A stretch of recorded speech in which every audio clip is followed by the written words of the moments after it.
Welcome everybody to Scott Cooks. Today we're going to make salted chocolate cookies in the Nuwave BRIO. Make sure you check the description. I'll put everything in there that you need to try to recreate this, but we're going to be using some flour, baking powder, unsweetened cocoa, white sugar, brown sugar, semi-sweet chocolate chips, cup of eggs, some vanilla, some butter, some sea salt, and the reason I have the olive oil out is just simply to spread a little bit on the parchment paper when we go to cook them. And that's it, and let's get started. We're gonna start this operation by putting some parchment paper on 2 racks. Now, this is another experiment by me, Scott Cooks. And I know that the BRIO does not have any elements on the bottom, so it doesn't truly bake. It's more of an air fryer. So my plan is to switch the racks halfway through. The air should still circulate.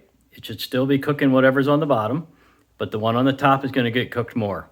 So I'm going to switch racks. Now, obviously, I could do this 1 rack at a time, probably with better success, to be honest, but I'm going to attempt to do this with 2 racks. Now, in the end, I may have to pull one and finish a whole rack by itself. Don't know. It's an experiment, but let's get going.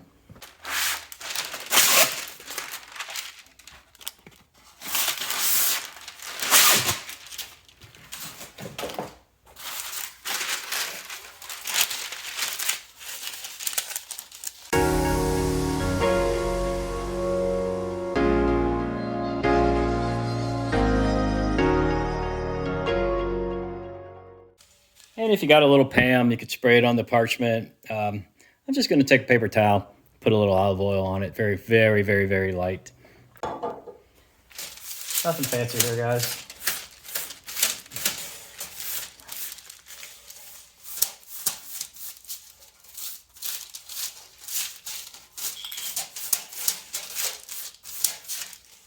All right, my recipe calls for 350, which means we're going to do 300, and I'm going to use 1500 watts instead of the 1800 watts. We're going to start with 1 cup of all-purpose flour. Next, we're going to add 1/4 cup unsweetened cocoa powder. If you're going to go with cocoa powder, you might as well go with Hershey's. Oh boy, that smells good. All right, what did we say, 1/4 cup?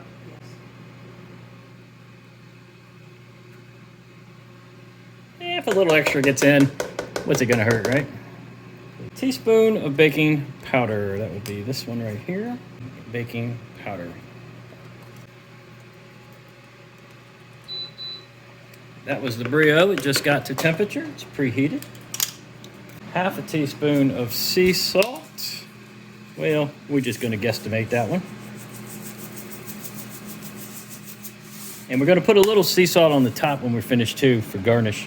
Let's combine the dry.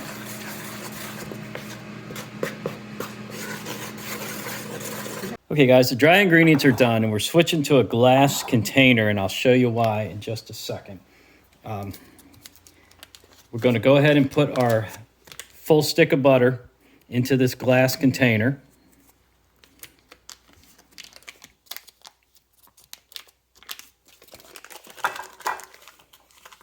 So this is going to go in the microwave, so whatever you got, just make sure it's microwave proof. Okay.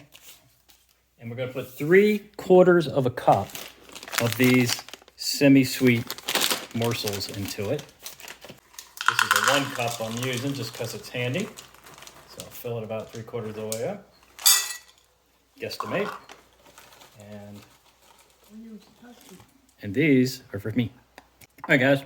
What we're going to do is pop this in the microwave, and we're going to melt this butter and those chocolate chips together and swirl them around so they're all combined. All right, this was about a minute in the microwave. Let's see if we can melt that chocolate. If not, we'll microwave a little more.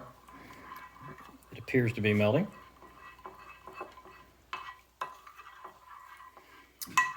Let me just apologize in advance, guys. There's quite a bit of steps for this one. But, you know, when you want to make something really good, sometimes it's complicated. And we got a fair amount more work to do before we hit the oven. but that melted it up really good. About a minute, maybe a little more.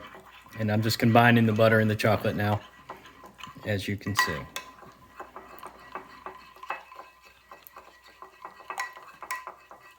That looks fantastic. All right, for the next step, go ahead and grab your stand mixer, or if you don't have one, get you a big old bowl and a hand mixer. But I'm gonna get the old KitchenAid out here now. All right, into whatever mixing bowl you guys can come up with, 2/3 a cup of brown sugar, dark or light, it won't make any difference. I'm using dark. All right, in we go. Next up, 1/2 cup white sugar.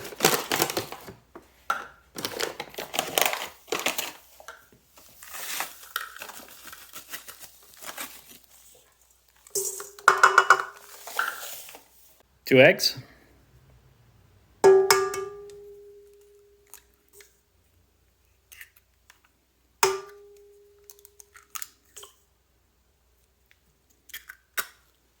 One teaspoon vanilla extract. All right, guys, we're going to beat this until it's creamy, and then we're going to slowly add that butter chocolate mixture in. I like to start it off slow, just kind of break everything up, and gradually increase it.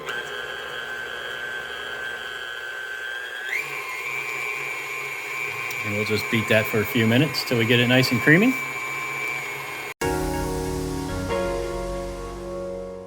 What we want to do now is add a little bit of this mixture at a time. And the reason we're doing that is this is still warm, and we don't want to curdle those eggs. So we're just going to incorporate this in a little slow.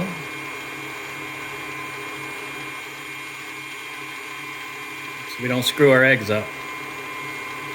And then we'll have a whole different dish if we do that. But it has been sitting out on the counter for a little while, so it's not piping hot, which I do recommend doing.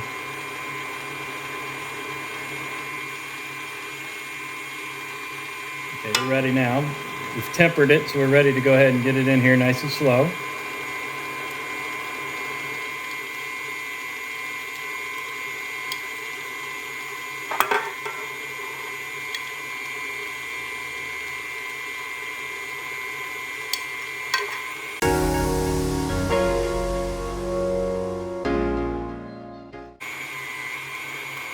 Hey guys, remember that dry mixture we made? It's time to put that in.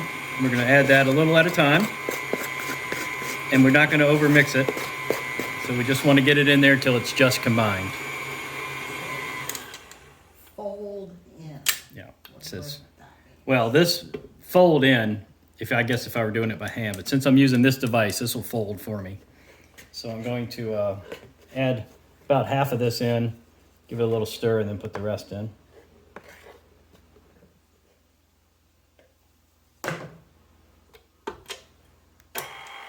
Put it down on the low here. We don't want to overmix this stuff.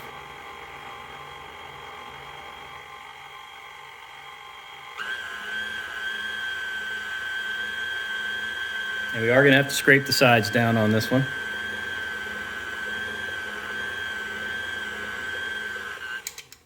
Again, don't overmix.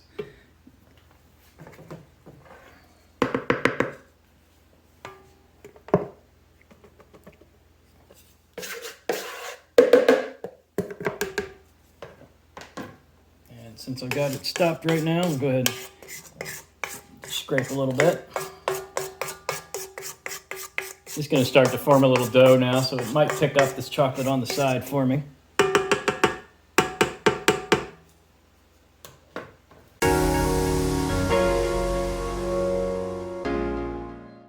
All right, guys, we don't want to overmix it, but we do need to scrape it, so I had to run and get a scraper real quick.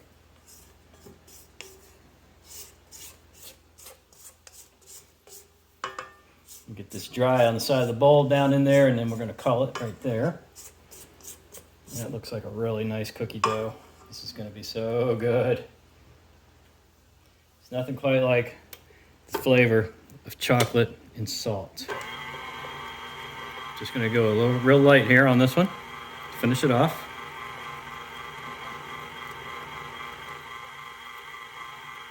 And I believe we got her.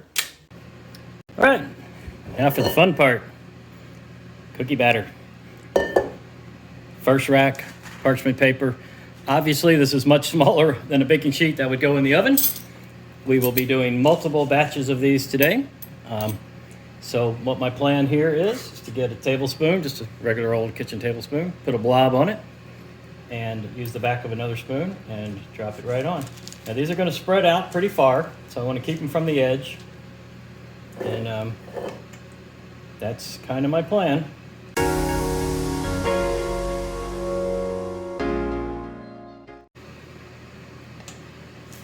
And I'm going to go ahead and pop this one in the Brio on the lowest rack, and then we're going to put the other one in kind of near the middle rack.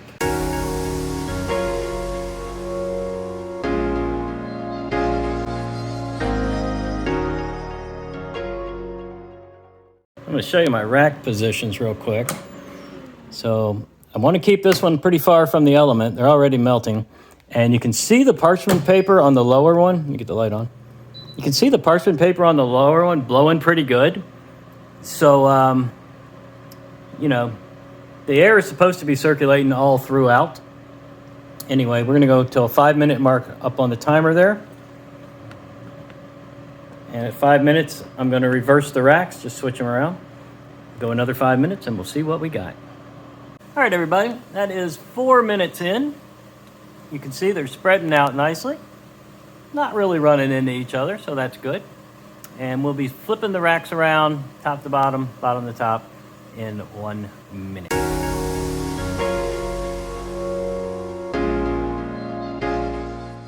And back to it. Finish up the last 5 minutes, then we'll give them a quick test.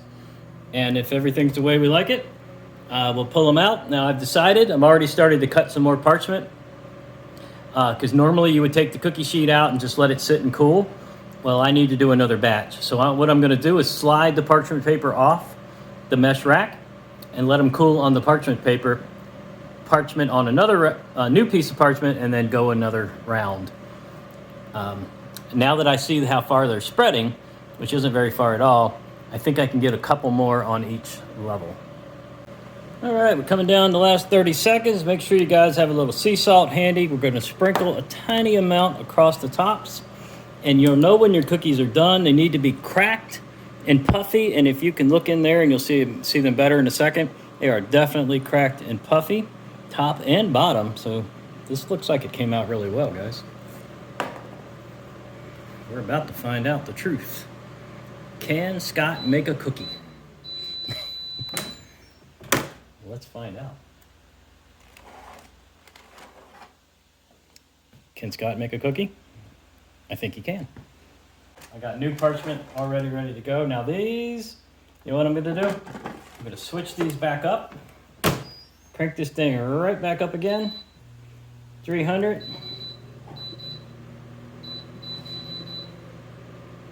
And time doesn't matter. I'm going to give it about another 2 minutes. That bottom one didn't get quite as cracked up as these. And that stands to reason. And while they're hot, get a little sea salt on each one. Not much, not much. And that is the first batch.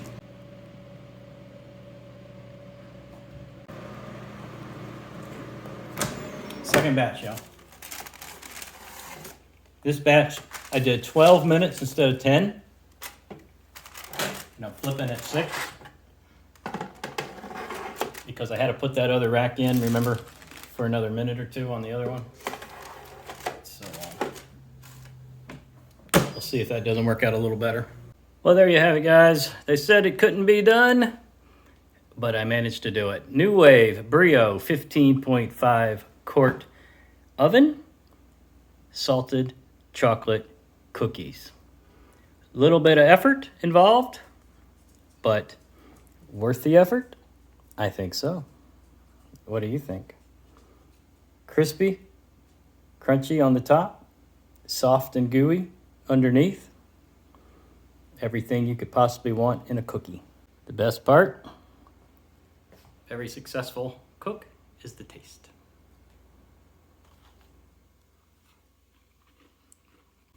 Not sure you can hear that crunch in the microphone.